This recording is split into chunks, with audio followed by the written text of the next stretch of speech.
My mom reunited with the man who destroyed our lives, and now I've had to cut her off completely. How could she do this after everything we endured? I'm 20, and after years of enduring physical and emotional abuse from my stepdad, I thought my mom and I were finally free. I watched as she suffered, as he turned our home into a living nightmare. After years of pain, the police finally took him away, and I believe that chapter of our lives was over for good. We were both healing, trying to move forward, and I was building a new life in college. But 8 months into university, my mom dropped a bombshell. She's back together with him, the very man who nearly destroyed us. Despite everything we went through, the beatings, the threats, the countless sleepless nights, she's taken him back, claiming he's changed. My heart broke all over again, and I had no choice but to cut her off. I'm lost, devastated, and wondering how the person who once protected me could bring the monster who hurt us both back into our lives. I'm turning to Reddit for advice, because right now I don't know how to make sense of any of this. When I was young, around the age of 4, my biological dad died in a car crash while he was coming home from work. I never knew my dad that well because he died so early, but from what my mother told me, he was the most wonderful man she had ever met. My mom and biological dad had actually been together since high school, where they first met. They were both in the same grade, grade 10, when they started dating. My mom was on the cheerleading team, and my dad played for the school's American football team. He was a quarterback and was the school's star player. In fact, I went to the same school as my parents, and they have a whole memorial display for him. He won the state national championships many times for our school and was kind of a legend for my school. When my mom and dad graduated, they went their own way to separate universities. My dad moved to a different state, and they had actually lost contact with each other. But after my dad completed his engineering course and got his master's in structural engineering, he moved back to our hometown, where he ran into my mom again at a coffee shop, and they hit it off again. They got married shortly after that when my mom was 24 years old. My dad had gotten a job in some engineering company, and he and my mom had a great marriage. After I was born, everything was going well. I don't remember much, but I remember my dad's voice lightly. I remember him taking me to the park every day and how gentle he was with my mom and me. Like I said earlier, when I was 4 years old, he died in a car crash on the way back from work. It was a Saturday, and a freight truck driver took an illegal turn when it was my dad's right-of-way. It crushed his car completely, leaving just a crushed-up piece of metal. My dad died on the spot there. Doctors say that it was so fast that he likely didn't even feel any pain or realize. When my mom got the call from the ambulance that my dad was in a car accident and was being transported to the ER for an emergency operation, I was in daycare at the time. My mom called to inform the daycare people that she would be picking me up late and had an emergency. She went straight to the hospital where, once she got there, they informed her that my dad was dead and the nurses gave their condolences. That was the hardest day of my mother's life, and she cried more than she ever had before. My mom picked me up from daycare, and my uncle and aunt came to our house that day to comfort my mom. We shortly had the funeral for my dad afterward. The next 2 years were really difficult for my mom. She attended therapy and seemed to be getting over my dad's death, but I could see that she wasn't the same anymore. In fact, she was never the same again. My mom was a housewife, and she didn't complete her stay in university, so she never got any degree. She was forced to start working a job to feed herself and me. It was a minimum wage job at a Wendy's, and during the night she would work as a waitress at some cheap local restaurant, surviving on tips. These years of life were really difficult for my mom, and she fell into depression. I was still young, so I didn't fully understand everything, but looking back at it now, I know how much she was struggling. Even through all this struggle, she still kept a smile on her face for me and made those 2 years great for me. She wouldn't let her stress affect me. My uncles and aunts tried to help her as much as they could. They would donate her spare clothes and give her money when she needed it. They were very supportive of her. When I was around 6 years old, I started first grade. This took some stress off my mom as she could trust the people at school to look after me instead of having to manage herself. Around this time as well, my mom met a new man while she was serving as a waitress. He was my soon-to-be stepfather, Tom. But at this time, my mom hadn't introduced me to him yet. They met when my mom was serving him in the restaurant, and they hit it off well. She went on a couple of dates with him, and during this time, she seemed to be much happier than she was before. This man was named Tom, and he was a few years older than my mom, but he didn't look it. The mood at home seemed much lighter ever since she started seeing him, and I was happy for her. She would often go out at night for dinner dates with him. He was quite wealthy and took her to nice fancy restaurants. My mom would have the waiter pack up the leftovers so she could give me some when she came home. Tom and my mom continued dating for a good part of a year, I'd say, before they wanted to take their relationship further. When I'd entered second grade, my mom and Tom finally got married. So far, Tom had been a good person to us, and we had no idea how much of a horrible person he was going to become. There was this huge wedding, all paid for by Tom. All of my relatives were invited, and there were huge celebrations. Anyway, moving forward, Tom moved me and my mother into his house, and things went well for the first few months. Tom would go to work and earn money, and my mom got to be a housewife again, looking after me. I continued going to school, and things looked to be great. My mom was happy, and I was happy. However, that all changed when Tom's mother died. He was really close to his mother, so after her death, it shattered his whole world. We tried to comfort him, but he wasn't getting better. He started drinking and stopped going to work. He received a few warnings from his boss, and one day, he went into work reeking of alcohol and was fired on the spot that day. So far, he didn't seem to be angry, just sad, but after he got fired, his sadness seemed to turn into anger. That day, he came home, and when my mom asked what happened, he yelled at her really loudly and threw a beer bottle at her. My mom got angry and started arguing with him, and that's when he hit her for the first time. I tried to stop him, but he just kicked me away. That day, he slept downstairs on the couch. From that point forward, Tom had become abusive to us daily. His drinking habits didn't stop, and he would stay home the whole day, refusing to find another job. He regularly beat my mom, and I did everything I could, but he was so much older and bigger. I couldn't stop him. My mom called the police on him many times, but it didn't help. If we left Tom, then we would be homeless or in a bad position again. At least with Tom, we had a roof and food. For some reason, my mom still seemed to love Tom, and every other day, she would act as if things were normal. All of this led to her starting to drink too, and she became an alcoholic just like Tom. My life had turned to hell. My grades at school had dropped. I would sleep every night hoping that the next day would be different, but it never was. The abuse went on for months, but my mom covered up every bruise she had when our relatives visited to act like everything was normal. Tom used to threaten me that if I ever told anyone about anything, he would beat me and my mom so hard that we wouldn't wake up the next morning.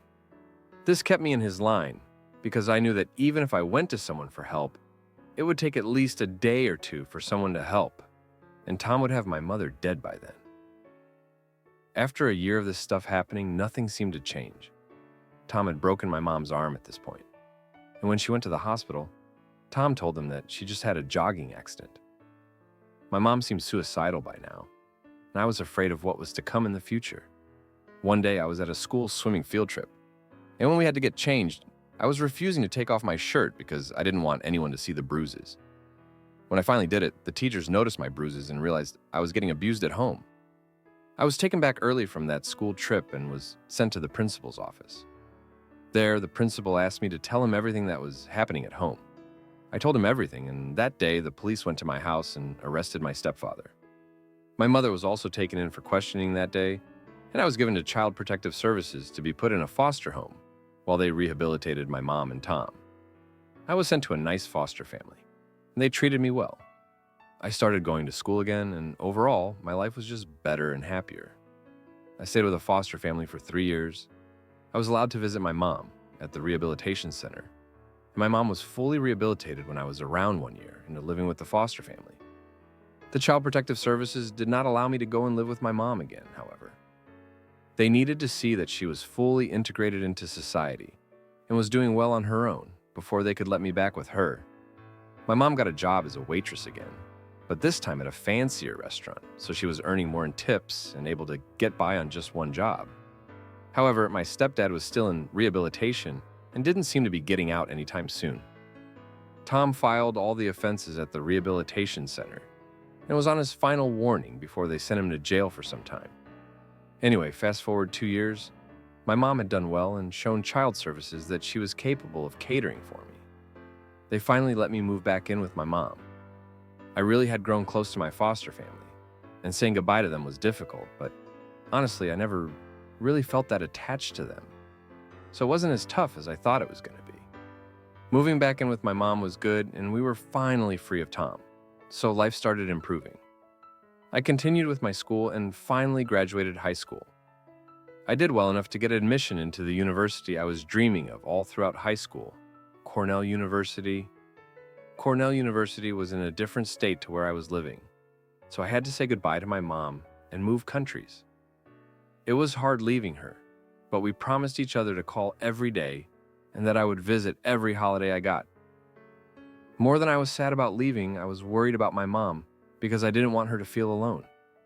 I was afraid of her drinking again, so I offered her to come with me, but she promised me she would stay on a good path, so I trusted her. I got a nice dorm room in my uni, and so far, I've made good friends that I didn't have growing up. I call my mother daily, and everything seemed to be going great for the both of us. We both are happy where we are, and my mom has started some new hobbies in recent times. So you can imagine how shocked I was when my mom told me 8 months into uni that she had started dating Tom again. When I received this news from her over the phone, I was frozen for a whole 5 minutes. I literally couldn't comprehend what she had just said to me. It was unbelievable that she would get back together with the monster that almost killed us and made our lives hell. I yelled at my mom so hard that even my next-door roommate came to ask if I was all right. It turned out that my mom had been visiting Tom in rehabilitation, and he had been showing signs of improvement. 2 months ago, he was released from the rehabilitation center, and my mom offered to take him in without even bothering to tell me. I yelled at her, asking how she could hide such a big thing from me and get back with that monster. And all she had to reply with was that he's changed, and she didn't tell me because she knew how I'd react. I ended the call there and blocked my mom on my phone. I still can't understand why she would do this knowing what Tom had done to us. Update. Hey everyone, first I just want to say thanks for all the support you guys have left me. I went through every one of your advice comments and it really helped me, so thanks. To basically catch you up on what's happened so far, I decided to go back to my hometown to visit my mom before making any rash decisions. When I got there, Tom was in the house and tried greeting me, but even just looking at him again reminded me of all those years of abuse. I asked my mom to go to a coffee shop because I couldn't bring myself to sit in front of Tom, and she complied. I asked her what she is doing with her life, why she would go back to Tom, and basically every question I had mentioned in the original post. My mom told me that she had started seeing Tom during his rehabilitation, and the caretakers told my mom that he was getting significantly better. After his dismissal from the center, she noticed that he was sleeping out in the street because he had lost his house and everything. She was afraid that being homeless would just turn him back into that dark person, so she offered him to stay with her, claiming that if she didn't show that someone cared for him, then he would just become what he was before. I did not support what my mother was saying, but she said that with time, my views will change. We have been together for 3 months now, and everything has gone well. I made her promise to tell me the truth if he was doing anything, and she swore on her life that he wasn't hurting her. I honestly still didn't trust Tom, so I just told my mom to be careful, but if this is what she truly wanted, then so be it. That day, I also went back to that house, and I went to Tom and told him that if he ever dared to hurt my mom again, or even say one threatening thing to her, I would kill him. I know it sounds corny and everything, but I meant every word of it. I returned to my uni 2 days later, but I did make my mom install security cameras inside the house to make sure that I could watch and make sure Tom wasn't doing anything to harm her. Tom surprisingly didn't try to oppose me in this and simply complied.